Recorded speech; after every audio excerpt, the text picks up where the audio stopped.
So দর্শক, বারিকা tiller উপরে অবস্থান করছি এবং আমার নিচে যে কত পার পিস চাইতেছে 100 টাকা, কিন্তু ওদের নৌকা ভাড়া দেয় পুরা নৌকা 5 জনক 6 জনক রিজার্ভ থেকে 200 টাকা রিজার্ভ।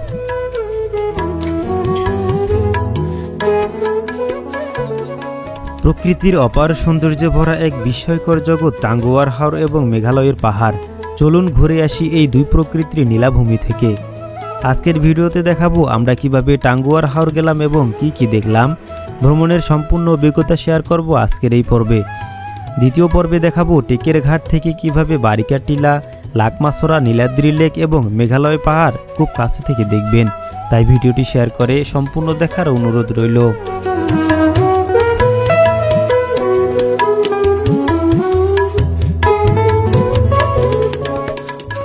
অফিসের বড় ভাইয়েরা সহ রাত 12টা 30 মিনিটে ধানমন্ডি থেকে রওনা দিলাম টাঙ্গুয়ার হাওরের উদ্দেশ্যে।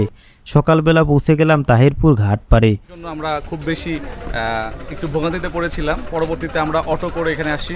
জানি না এখানের অটোওয়ালারা কি তারা কি হচ্ছে আমাদের কাছ থেকে কোনো একটা সুবিধা নিল কিনা, কারণ এখানে ভাড়া হচ্ছে 40 টাকা আসার কথা, তারা আমাদের কাছ থেকে 60 টাকা করে রেখেছে। তো আমরা সবাই মিলে ট্রলারে উঠলাম এবং রোদ থেকে বাঁচার জন্য আমরা একটি কাপড়ের ছাউনি দিলাম। ট্রলারের মধ্যে সকালের খাবার ছিল খিচুড়ি। খিচুড়ি খেয়ে সবাই মিলে এখন আমরা রওনা দিচ্ছি টাঙ্গুয়ার হাওরের উদ্দেশ্যে।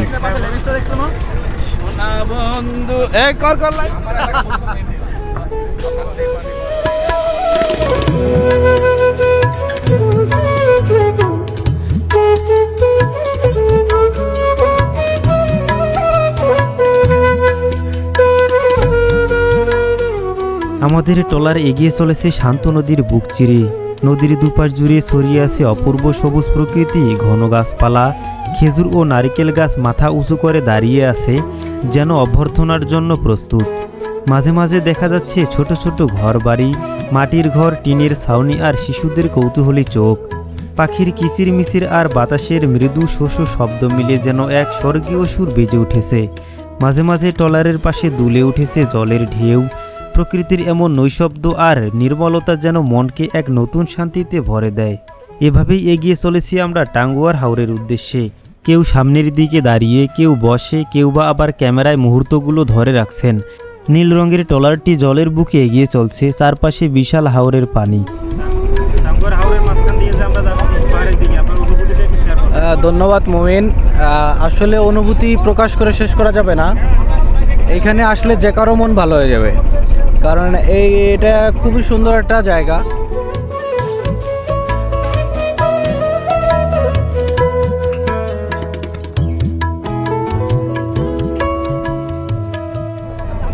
আমরা চলে এসেছি টাঙ্গুয়ার হাওরে।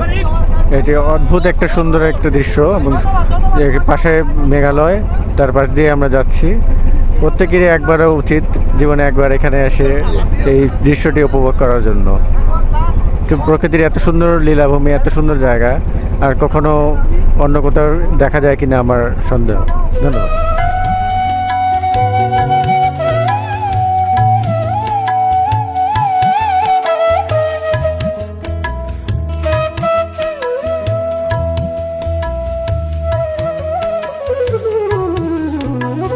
প্রায় 2-3 ঘন্টার নদীপথ পাড়ি দিয়ে শেষমেশ পৌঁছে গেলাম স্বপ্নের গন্তব্য টাঙ্গুয়ার হাওরের বুকে।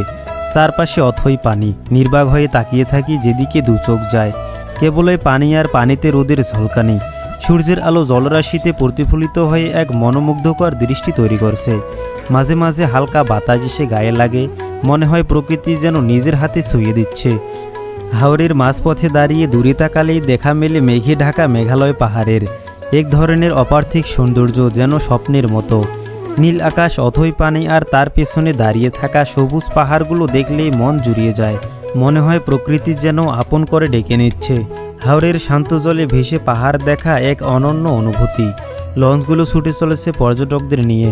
কেউ ছাদে দাঁড়িয়ে ছবি তুলছে, কেউ হাওরের সৌন্দর্যে ডুবে আছে নিঃশব্দে। এটা যেন বাস্তব নয়, কোনো সিনেমার দৃশ্য, যেখানে প্রকৃতি নিজের রূপ উজাড় করে দিয়েছে।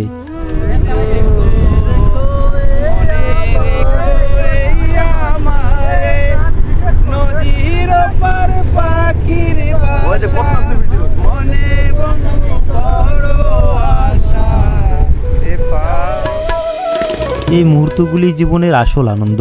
হাওরের বিশাল পানির রাজ্যে মাঝে মাঝে চোখে পড়ে ছোট ছোট গ্রাম। পানি বেষ্টিত এসব গ্রামের মানুষজন প্রকৃতির সাথে যুদ্ধ করে বাঁচে। বন্যা, ঝড়, খাদ্য সংকট এবং সব প্রতিকূলতাকে জয় করে তারা টিকে থাকে বছরের পর বছর। কাঁচা ঘর, নৌকা, মাছ ধরাই যেন তাদের জীবনযুদ্ধের হাতিয়ার। হাওরের বুকেই গড়ে উঠেছে তাদের শান্ত সংগ্রামী এক জীবন।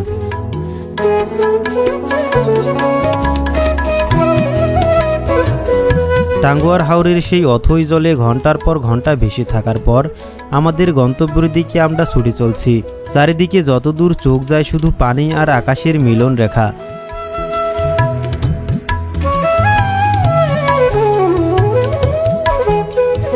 মাঝে মাঝে হাওরের বুক চিরে ছুটে চলছে অন্য কোনো ট্রলার, যেন আরেকটা জলযান সময়কে ভুলে ছুটে চলেছে নিজস্ব গতিতে।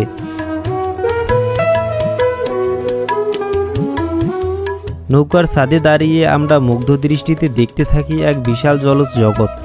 বাতাসের ধাক্কায় চোখে মুখে লাগে শীতলতা। রোদের আলো পানিতে প্রতিফলিত হয়ে এক অসাধারণ ঝলক তৈরি করেছে, যেন প্রকৃতি নিজের আঁচলে আলো বিছিয়ে দিয়েছে। এইভাবে চলতে চলতে আমরা পৌঁছালাম সুনামগঞ্জের বিখ্যাত ট্যাকের ঘাট। এখান থেকে পাহাড়, জলপ্রপাত আর মেঘের রাজ্যে প্রবেশের প্রস্তুতি, নতুন আরেকটি অধ্যায়ের শুরু।